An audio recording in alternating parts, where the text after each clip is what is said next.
Hola chicos, ¿qué tal estáis? Bueno, vamos a seguir avanzando y vamos a acabar ya esta unidad que estamos trabajando y hoy toca un tema interesante, ¿de acuerdo? Interesante, bastante interesante. Vamos a ver la Revolución Rusa, ¿de acuerdo? Es decir, la Revolución Rusa que conllevó la instalación por primera vez en un país del sistema comunista, ¿de acuerdo? Que el sistema comunista, ya sabéis, ya veremos después cómo después de la Segunda Guerra Mundial pues tuvo un enfrentamiento con el sistema capitalista, se produjo la Guerra Fría. Bueno, eso no es lo que nos interesa ahora nos interesa qué ocurrió en Rusia, por qué se produjo lo que se conoce con el nombre de la Revolución Rusa. Vamos a ver. La Revolución Rusa está en el año 1917, pero tenemos que ver qué pasa antes de esta revolución o cómo estaba Rusia antes de la revolución. Por lo tanto, empezamos con la Rusia antes de la Revolución Rusa. ¿De acuerdo? Bien, vamos a ver. Rusia era un sistema autocrático donde el gobierno estaba en manos de una única persona, que en este caso era el zar. ¿Vale? ¿Qué es el zar? Pues el zar es como si fuera un rey.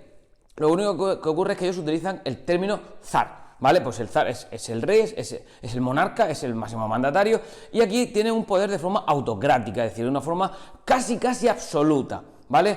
Bueno, pues entonces, pues nada, pues estaba gobernando prácticamente como se había gobernado en Europa con las monarquías absolutas años antes. ¿Qué ocurre? Que Rusia, en este caso, lo que es Rusia, ya sabéis que está prácticamente distribuida por todo el continente asiático, tiene gran parte del continente asiático bajo su poder. Bueno, pues el caso es que Rusia estaba muy aislada, no había entrado, las ideas de la Ilustración no habían llegado a Rusia, por lo tanto Rusia se encontraba prácticamente todavía inmiscuida en la edad moderna, mientras que Europa está evolucionando, los rusos no habían evolucionado prácticamente nada, el poder seguía estando en manos del zar de una forma autocrática, de una forma autoritaria. Por ejemplo, la sociedad, el sistema de la sociedad era un sistema donde 3/4 partes eran campesinos pobres y encima de todo eran pobres y pagaban altos impuestos.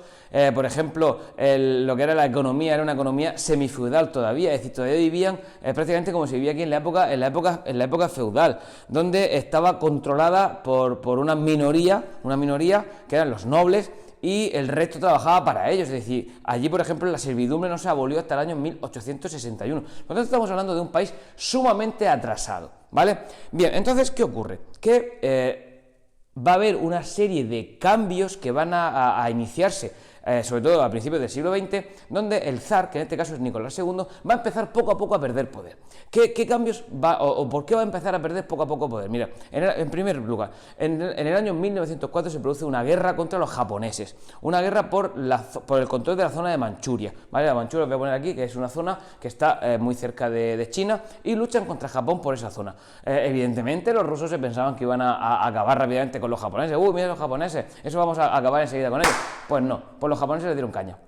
¿De acuerdo? Entonces se produjo una derrota. Aparte de que la derrota a los rusos les significó, oye, que hemos perdido una guerra. Además, significó que subieron los impuestos, y al subir los impuestos para pagar la guerra, pues encima de todo, pues hubo un descontento popular.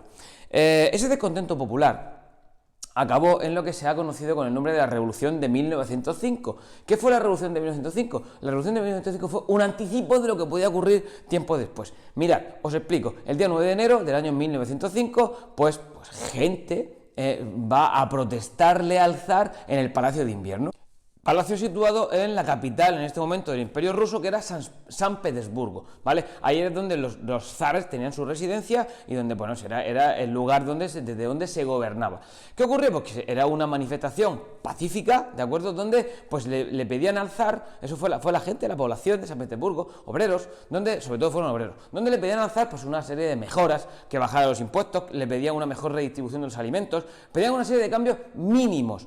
Al zar no se le ocurre otra cosa que mandarles al ejército, y el ejército masacró a la población que estaba allí manifestándose. Se produjo lo que se conoce con el nombre de Domingo Sangriento, cientos de personas fueron abatidas. Esto generó un miedo y hasta el propio zar se asustó de lo que había hecho, así que la había liado, que había disparado contra sus propios ciudadanos, que no le pedían la cabeza del zar ni pedían nada, simplemente pedían una serie de mejoras, es que no ni cambios, sino mejoras. Bueno, entonces la figura del zar tuvo que después, a partir de este momento, tuvo que tomar una serie de suavizar un poco su régimen autocrático para intentar convencer a la gente y decirle, oye, mira, lo siento, la verdad es que sí, que me he pasado, yo sigo siendo aquí el zar, yo sigo mandando, pero bueno, os voy a permitir que tengáis un parlamento que se llama la Duma, que tenga unas mejores, que tengáis un poco de representación en el parlamento, que al final las decisiones las voy a tomar yo, pero bueno, vais a tener un poco más de representación, ¿de acuerdo? Vale.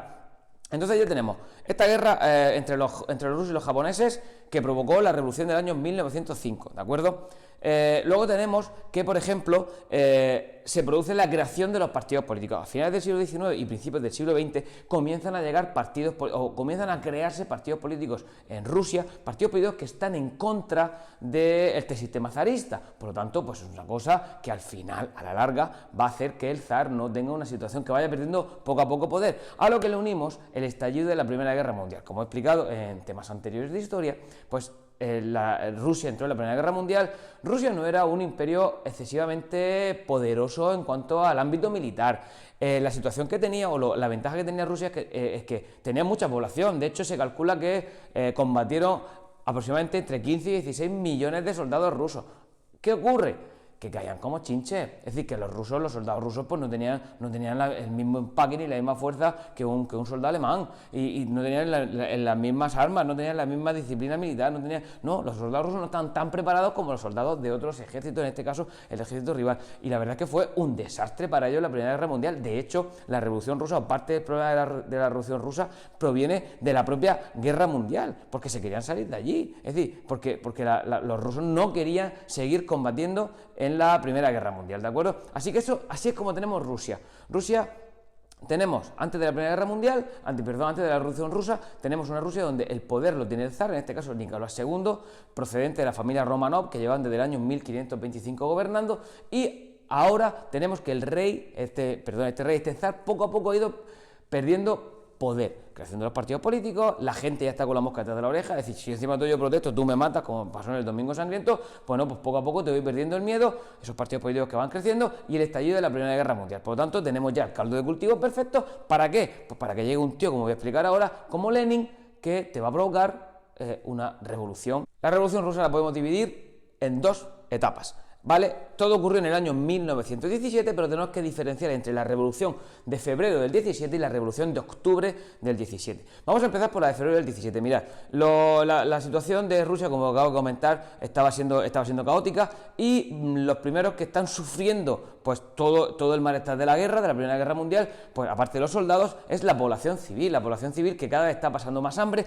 cada vez tiene que pagar más impuestos, hasta que llega un momento en que los obreros deciden ponerse en huelga, ¿de acuerdo? Entonces se ponen en huelga, y esos obreros deciden en febrero hacer una huelga general, y parar Rusia para que el zar tenga que tomar decisiones, y sobre todo tenga que ponerse de su lado. ¿Qué ocurre? Que los campesinos, que eran los más numerosos, pues también se ponen del lado de los obreros, normal, ¿de acuerdo? Es decir, ahí en ese momento están en el mismo barco. Ahora bien, ¿qué tiene que hacer el zar? Nicolás II, ¿qué hace? ¿Lo fusilo como fusilé en el año 1905? Claro, Nicolás II no contaba con una cosa, y es que los soldados se ponen del lado del pueblo, normal, si es que los soldados están sufriendo los abates de la guerra, son los que se están muriendo, están cayendo. Entonces, los soldados se ponen del lado de los campesinos y de los obreros. Por lo tanto, ¿qué hace el zar?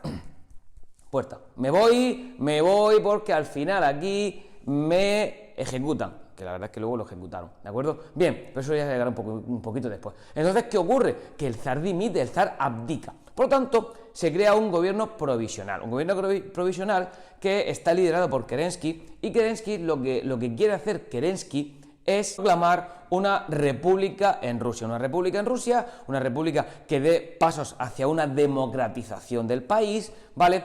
Y encima de todo, pues que reparta las tierras, que le quite las tierras a los nobles, las reparte a los campesinos, y muy importante, que salgan de la guerra, ¿de acuerdo? Vale, aquí tenemos que hablar de una figura muy importante. Había una figura muy importante que es la de Vladimir Lenin. Vladimir Lenin era un marxista comunista que estaba en Finlandia, que estaba exiliado porque evidentemente los zares no lo podían ver. Bueno, pues él, en abril, establece una serie, lo que se llama las tesis de abril.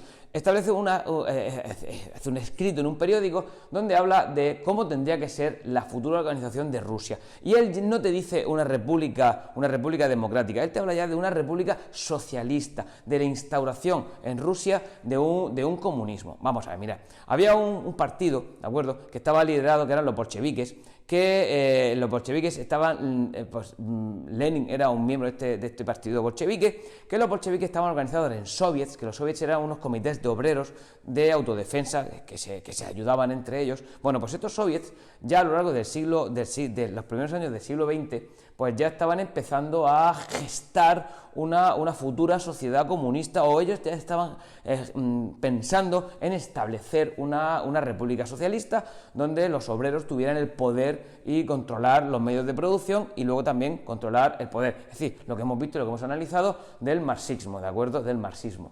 Bueno, ¿qué ocurre con Lenin? Lenin está en el exilio. Lo que ocurre es que Lenin vuelve a Rusia una vez que ha llegado a la República Rusia, que han caído los zares, y evidentemente Lenin no está de acuerdo con el sistema que hay, en este caso, con el sistema de una república, la República de Kerensky, una república provisional, donde se supone que van a establecer las bases de una república democrática a imagen y semejanza de las repúblicas que puede haber en ese momento por Europa. No, él no está de acuerdo, y además Kerensky comete una serie de fallos, y es que primero, el poder lo tiene de una forma demasiado autoritaria. En segundo lugar, no cumple la promesa de sacar a los rusos de la guerra.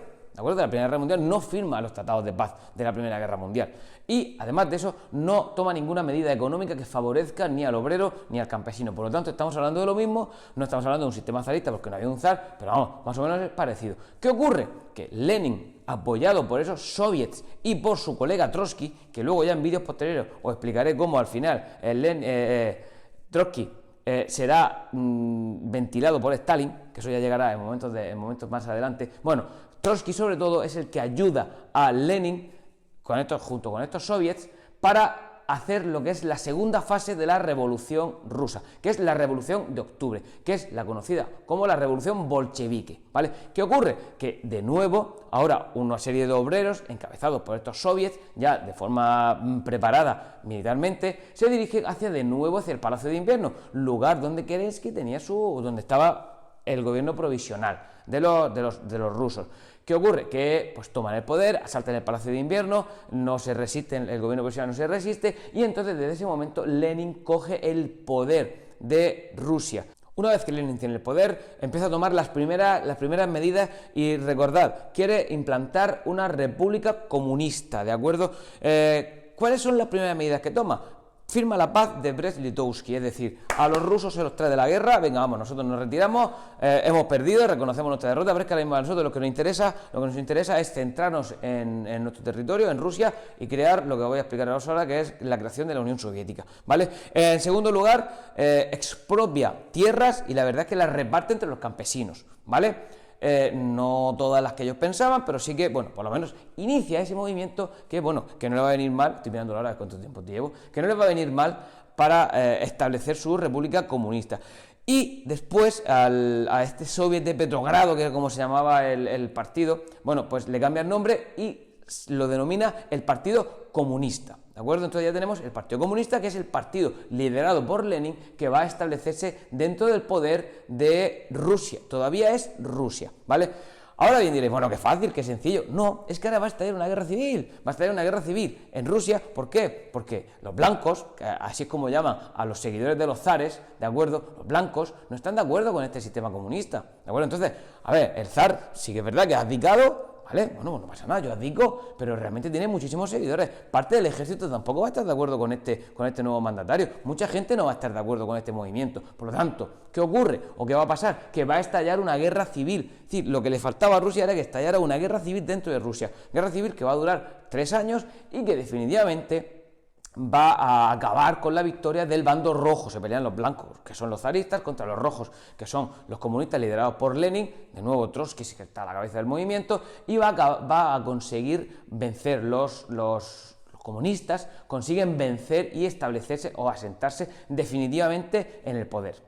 Una vez que está Lenin en el poder, que ha acabado la guerra civil, pues lo que hace Lenin es desarrollar las ideas que tenía. Y para ello, en el año 1922, crea la URSS, ¿vale? La Unión de Repúblicas Socialistas Soviéticas. ¿Qué es la Unión Soviética? Más conocida por todos, que esto lo recordaréis todos. Bueno, pues un conglomerado de 15 repúblicas liderado por Rusia, por la Federación Rusa.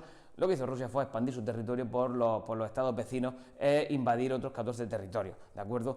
Se supone que establecieron una constitución en el año 1924, donde cada una de estas repúblicas podía liberarse si quería irse, podía irse, pero al final luego había unas trabas, que si Rusia no quería, tú no te ibas. Y al final, ¿quién mandaba aquí? Rusia. Lenin a la cabeza, el Partido Comunista es el único partido permitido, el Partido Comunista se supone el Partido Comunista de la Unión Soviética, pero recordamos que es el partido de Lenin. Vamos, que Lenin lo que hace es coge todo el poder, establece una república comunista, amplía el territorio de Rusia y vamos, se hace un país todavía más grande del que había antes. Por eso no le importó salirse de la Primera Guerra Mundial y perder unos territorios ahí con Alemania, ceder un poco. No, si yo voy a conquistar territorios por Asia, voy a hacerme mucho más grande y voy a conquistar Kirguistán, Kazajstán, todas estas que acaban en Stan, Letonia, Estonia, Lituania, Croacia, es decir, yo voy a hacerme Croacia no, perdón, Ucrania, yo quería decir Ucrania es un territorio grandísimo. Bueno, pues eso es a partir del año 1922 y establecen una constitución en el año 1924, ¿de acuerdo? Bueno, la siguiente parte, o lo que es el desarrollo de la Unión Soviética, con todos los problemas que hay, porque Lenin muere en el año 1924, llegan problemas sucesorios, todo eso lo explicaré ya en el apartado del desarrollo de la Unión Soviética. Yo lo que quería es que supierais que se produjo la Revolución Rusa en el año 1917 y a partir de ahí, pues ya hemos visto cómo llegamos a la formación de la Unión Soviética, ¿vale? La Unión Soviética, sabéis que la base es Rusia, establece un sistema comunista, en este caso lo vamos a dejar hasta aquí, liderado por Lenin. Bueno, espero que os haya gustado, dadle al like y seguimos trabajando. Chicos, nos vemos.